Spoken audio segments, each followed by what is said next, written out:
आगे बढ़ने से पहले थोड़ा म्यूचुअल फंड्स के बेसिक्स को समझेंगे। अमूमन अक्सर हमने देखा है कि कई लोग जो म्यूचुअल फंड में लगाना चाहते हैं बट उन्हें नॉलेज नहीं होती कि क्या म्यूचुअल फंड में मुझे पैसा लगाना चाहिए, म्यूचुअल फंड होते क्या है, क्या ये वर्क कैसे करते हैं, इसके बारे में उन्हें इन्फॉर्मेशन नहीं होती। तो आज हम उनको भी आंसर करेंगे। और मैंने अक्सर कई बार देखा है कि कई लोग जो काफ़ी टाइम से भी म्यूचुअल फंड में निवेश तो कर रहे हैं, एसआईपी तो कर रहे हैं, बट उन्हें एक्चुअल में इसका मीनिंग नहीं पता, तो उनका कहीं न कहीं कॉन्फिडेंस नहीं आता, वो 2 या 5,000 की अमाउंट ही कंटिन्यू करते जा रहे हैं। उनके अंदर 20 या 25,000 की अगर पोटेंशियल है, तो वो यहाँ पे यूटिलाइज़ करके अच्छी रिटर्न्स नहीं कमा पा रहे। तो सबके लिए मैं आज आपके बेसिक्स को जो है एक बार दोबारा से क्लियर एक सिंपल लैंग्वेज में करने की कोशिश करूँगा। सो म्यूचुअल फंड जो है वो बेसिकली होता क्या है, ये एक पूल होता है इन्वेस्टमेंट का।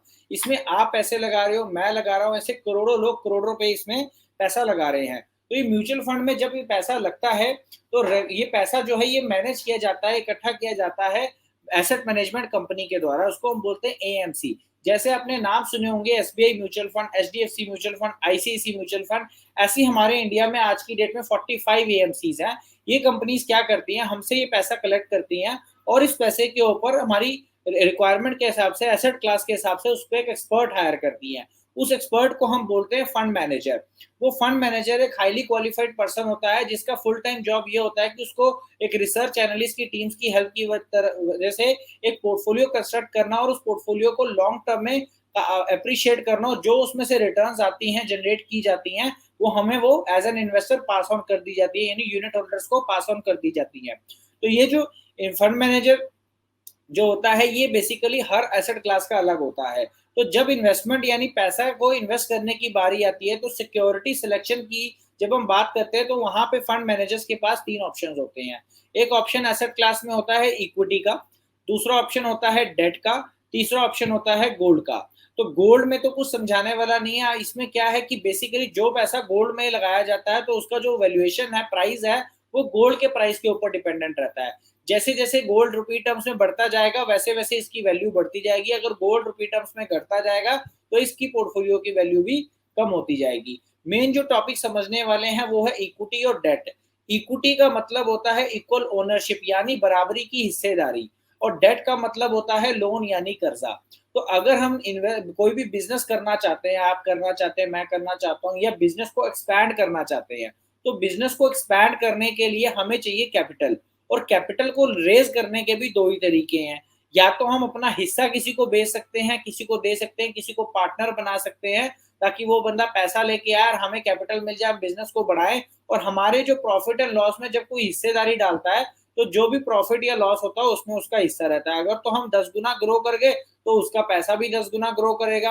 अगर हमें लॉस होने लग जाए, हम हाफ नेगेटिव लॉसेस में आ जाए, हमारी कैपिटल इरोड होने लग जाए, तो उसका भी जो इन्वेस्टमेंट अमाउंट है वो कम होने लग जाएगा। तो वो इन्वेस्टर जो है यहाँ पे रिस्क भी ले रहा है, और प्लस हमारे ग्रोथ को देखकर, प्रोस्पेक्ट्स को देखकर उसमें रिटर्न्स कमाने का पोटेंशियल भी रख रहा है। दूसरा मेथड हमारे पास कैपिटल रेज करने का होता है लोन लेना। तो जब हम लोन लेते हैं, तो हम या तो बैंक से लोन लेते हैं, किसी पर्सन से अगर लोन लेते हैं, तो हमें उसको, उस सामने वाले बंदे को या बैंक को हमारे प्रॉफिट एंड लॉस से कोई लेना देना नहीं होता। जो भी हम आने वाले समय में प्रॉफिट्स कमाते हैं, लॉस होता है हमें, उससे बैंक का कोई इंटरेस्ट नहीं है। बैंक को क्या चाहिए, उसको अपना इंटरेस्ट चाहिए, और जो हमें समय निर्धारित किया गया है, 5 साल या 10 साल, जितने भी टाइम का हमने लोन लिया, उस टाइम पे हमें उसे अपनी जो प्रिंसिपल अमाउंट है वो वापस करनी है विद इंटरेस्ट। तो यहाँ पे जो है ये होता है डेट।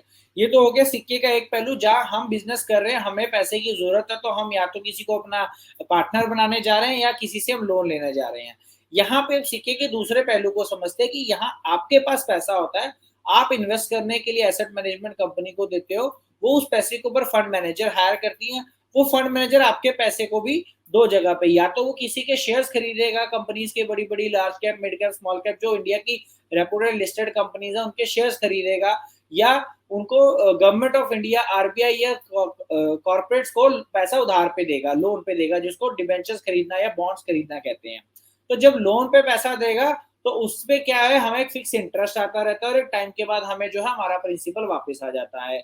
और अगर वो इक्विटी में पैसा लगाएगा, तो जैसे जैसे शेयर मार्केट में, इकोनॉमी में प्रॉफिट होगे, वैसे वैसे हमारा पैसा अप्रिशिएट होगा। अगर इकोनॉमी रिसेशन में आएगी, डाउनवर्ड्स आएगी, तो हमारा पैसा भी नेगेटिव आता जाएगा।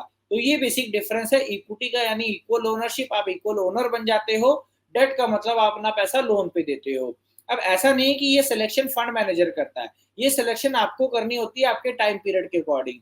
तो वहाँ पे जैसे अगर आप इन्वेस्टमेंट करना चाहते हो लाइक से 5 इयर्स एंड बियॉन्ड, और आप अपनी इंडियन इकोनॉमी में पार्टिसिपेट करना चाहते हो, अपने कैपिटल को, अपने इन्वेस्टमेंट को अच्छे रेट पे ग्रो करना चाहते हो, तो आप डाउनवर्ड रिस्क भी ले सकते हो। तो उस केस में आपको इन्वेस्टमेंट करनी चाहिए इक्विटी म्यूचुअल फंड में। तो इक्विटी म्यूचुअल फंड का जो फंड मैनेजर है वो सिर्फ शेयर्स में ही पैसा लगाएगा, और जो डेट म्यूचुअल फंड का फंड मैनेजर होता है वो सिर्फ डेट पे पैसा लगाएगा। तो ऐसा नहीं है कि फंड मैनेजर ये अमाउंट डिसाइड करेगा। अगर हमने कोई मल्टी एसेट फंड लिया तो उस केस में तो फंड मैनेजर डिसाइड कर सकता है, बट नॉर्मली हमारे पास ये ऑप्शंस हमारे एंड में भी रहती है कि हमारी जरूरत क्या है और हमारी जरूरत के अकॉर्डिंग हमें किस फंड में पैसा लगाना चाहिए, किस एसेट क्लास में पैसा लगाना चाहिए। हर एसेट क्लास का एक अपना एक्सपर्ट फंड मैनेजर होता है।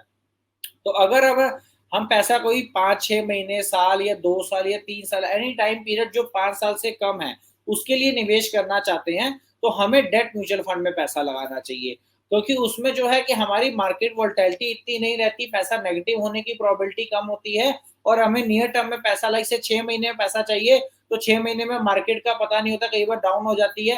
तो मेरा पैसा नेगेटिव ना हो, मेरा पैसा एटलीस्ट सिक्योर है, मुझे एक नॉमिनल इंटरेस्ट आता रहे, तो वो इंटरेस्ट के अकॉर्डिंग जो कैपिटल एप्रिसिएशन जो डेट फंड से होती रहती है वो मिल जाएगी, और इक्विटी का रिस्क हमें लेने की जरूरत नहीं है। तो 6 महीने, साल, 2 साल के लिए अगर पैसा है तो हमें डेट म्यूचुअल फंड में पार्क करना चाहिए।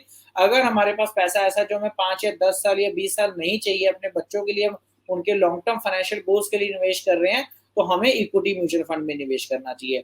अगर आप करंटली इन्फ्लेशन या इकोनॉमी रिसेशन से अपने आप को शॉर्ट टर्म के लिए हेज करना चाहते हो, तो आप वहां पे इन्फ्लेशन को हेज करने का सबसे बढ़िया तरीका होता है गोल्ड में इन्वेस्ट करना। तो अगर आप फिजिकल गोल्ड नहीं लेना चाहते हो, या उसकी सेफ्टी एंड सिक्योरिटी पे या प्योरिटी पे आपको डाउट रहता है, या जीएसटी आप उस पर नहीं देना चाहते हो, और जो by purchase price, selling price, making charges में डिफरेंसेस होते हैं वो नहीं देना चाहते हो, तो आप गोल्ड फंड्स में इन्वेस्ट कर सकते हो। गोल्ड फंड्स में क्या बेनिफिट होता है कि जो जो गोल्ड का प्राइस अप्रिशिएट होगा या डेप्रिशिएट होगा, आपका पैसा भी अप एंड डाउन वैसे होगा। अगर लॉन्ग रन में गोल्ड बढ़ेगा तो आपका पैसा भी बढ़ेगा, ना तो आपको स्टोर करने की टेंशन, ना ही मेकिंग चार्जेस, ना ही जीएसटी, ऐसी कोई टेंशन नहीं है। जो भी कैपिटल गेन टैक्सेस होंगे वही देने होंगे, और आपका जो है पैसा जो है वो अप्रिशिएट हो जाता है। तो ये तो बात हो गई हमने म्यूचुअल फंड में एसेट क्लासेस की। देन आता है कि इस पे पैसा लगाने के मेथड्स क्या-क्या हैं? क्या हम इसमें मंथली लगा सकते हैं या हम लमसम वन टाइम लगा सकते हैं? तो आंसर है दोनों। आप इसमें मंथली लगा भी सकते हो और वन टाइम भी लगा सकते हो। अगर आप वन टाइम पैसा लगाते हो उसको हम बोलते हैं लमसम इन्वेस्टमेंट, जिसमें आपने एक बार पैसा देना होता है, और डिफाइंड टाइम पीरियड के बाद जब भी आपको पैसे की ज़रूरत है, आप पैसा अपना विथड्रॉ कर सकते हो। अगर आपने शॉर्ट टर्म के लिए लगाना है, आपको पता है मुझे 2 साल के अंदर पैसा चाहिए, तो डेट में लगाइए।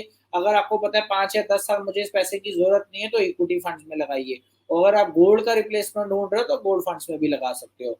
इसका दूसरा मेथड क्या है कि आप मंथली पैसा लगाना चाहते हो कि एकमुश्त मेरे पास पैसा आज नहीं है, मैं धीरे-धीरे महीने-महीने 10-10 हज़ार, 20-20 हज़ार करके निवेश कर सकता हूँ, तो आप उसमें एसआईपी भी लगा सकते हो। कई लोगों को ये भी मिथ रहता है कि एसआईपी एक प्रोडक्ट है, एसआईपी कोई प्रोडक्ट नहीं है। एसआईपी सिर्फ एक मेथड होता है म्यूचुअल फंड में पैसा लगाने का, जिसको हम मंथली इन्वेस्टमेंट कहते हैं या सिस्टमैटिक इन्वेस्टमेंट प्लान कहते हैं। हर महीने थोड़ा-थोड़ा पैसा लगाने को इन अ डिसिप्लिन्ड मैनर हम इसको एसआईपी कहते हैं। तो ये था सारा बेसिक्स ऑफ म्यूचुअल फंड। इसके रिलेटेड किसी का कोई डाउट, कोई क्वेश्चन हो तो आप कमेंट सेक्शन में लाइव चैट में डाल सकते हैं। मैं लास्ट में जब क्यू एंड ए सेशन लूँगा तो वहाँ पे आपको साथ-साथ इसके ऊपर क्लैरिटी जो